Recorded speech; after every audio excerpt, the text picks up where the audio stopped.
Hello, I'm Tony Vlahos, Chief Marketing Officer of ExecuNet, and I'm very glad to be speaking today with Russell Stevens here in his home office in Canton, Massachusetts. Now, you may not recognize the name, but we've all experienced the impact of his creative work. It includes the social media movement that led to President Obama's election, as well as the Livestrong wristband movement. Russell, hello. Thanks. Hi, and Tony. hey, and you're truly one of the most innovative branding strategists of our time. Thank you. I appreciate that. So let's talk about your career a bit. Your work is something obviously you're really passionate about. Was there a point in your life when you decided to follow your passions as a career? Yes and no, in the sense that it's a career I kind of bumped into.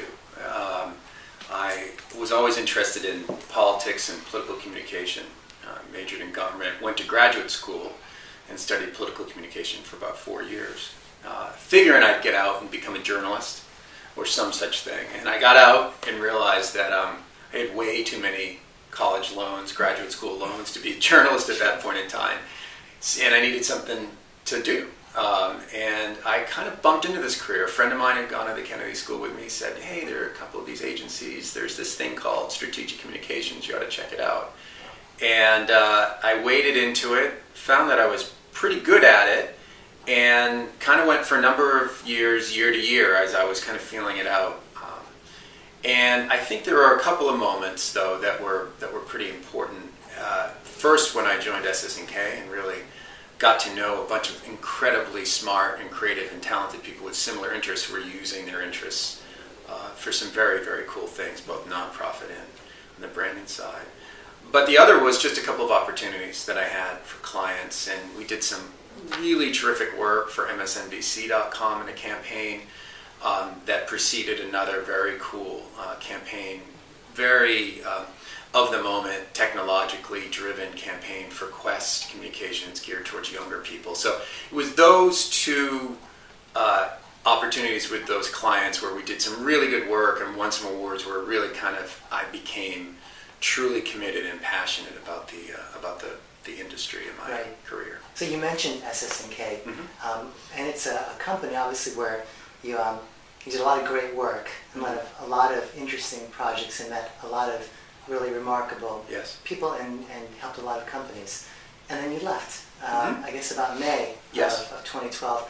Tell us about leaving, and tell us about the moment where you decided you're at a crossroad or something had to give, something had to change. Of course. Well, I used to joke around with my partners at SS+K that the only company or opportunity I'd leave for would be to go to work for the Red Sox. And they were nervous when I moved to Boston, and I telecommuted from Boston for a number of years. That actually turned out not to be true, but it was true that the only place I would have considered leaving SS+K for was to work with my best friend. So literally my best friend in the world and my best man at my wedding, Ron Grant.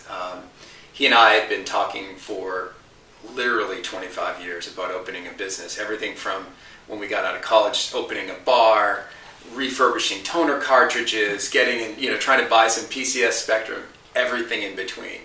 But it just didn't match up. And I think after about 14 or 15 years at SS+K, I had sort of a normal itch that a 45-year-old would have, which is to say, is this it? And if it was, it would have been terrific. I love those guys, and I'm actually still working incredibly closely with them.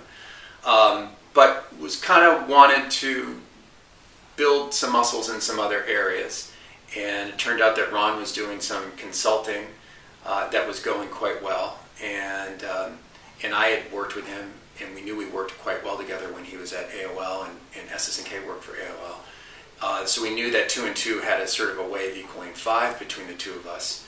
So he finally said, I'm committing to doing some consulting and some investment, and I know we work well together. Would you want to do this with me? And it made sense for me because as I was moving along at SS+K, I was doing more and more of my own work, more boutique kind of projects. I was less managing some of the larger teams that SS+K was using for bigger business as it continues to succeed, and more doing kind of more boutique projects that I was doing the large percentage of the work for. So it kind of was you got to do the math and say, all right, well, if I'm okay with doing the work and I love to do the work, it turns out I love it more than managing other people's work, and I have an opportunity to do it with my best friend and someone who I work really well together, it was kind of quite an easy decision in the end, even to the point where I think my partners at SS+K thought it was, what a terrific opportunity, because they know Ron. And Right, by that point it was sort of obvious to them as well. This is a good thing. It was good all around, and right now we're probably doing as much work with SS+K as anybody. That's really great. Yeah. So a lot of our executive members clearly find themselves at career crossroads, all of us at some point. And I'm wondering, is there a piece of advice, some insight you could share with them and almost help them identify what is that moment, and Sure. how do you kind of get through some of those, what could be sleepless nights, wondering or worrying about it? Yeah. Look, I think for me, my experience was, it was this realization that what did I really like to do and what was I really good at? You know, and over your career you become decent at a bunch of things just because you have cycles and you're constantly applying it and you're learning.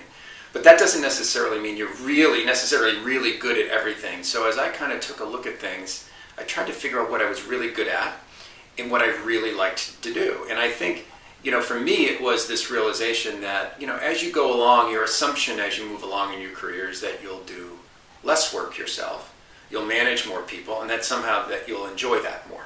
That your ability to sort of take your body of knowledge and almost distribute it among a number of people, especially in the marketing and advertising business, and they would go carry out, you know, the strategy and the vision, I think is the ideal for many people. It just wasn't the ideal for me. That I actually found it harder to have an idea and distribute it out and have a team work on an idea or a strategy or vision that I have. So for me, and I actually like putting pen to paper. So what I would say to people, the lesson that I would take away from that is to try to figure out what you're really good at and what you like, and can you construct a career around it. And I do think that even for relatively senior executives these days, we're in a world of sort of free agency. We're in a world where being a member, at least in the advertising business or the marketing business, in a small independent company or as a freelancer or freelance executive, is now becoming a little bit more of the norm. People aren't necessarily just hiring big agencies or very, very high level freelance people. They're now able to piece together solutions from a number of different places. So use that in a way that's liberating. Can you construct a career around something that you really love and that you're really good at, as opposed to, oh, here's the path that I'm supposed to take when I'm 45, when I'm 40, when I'm 50, based on my experience.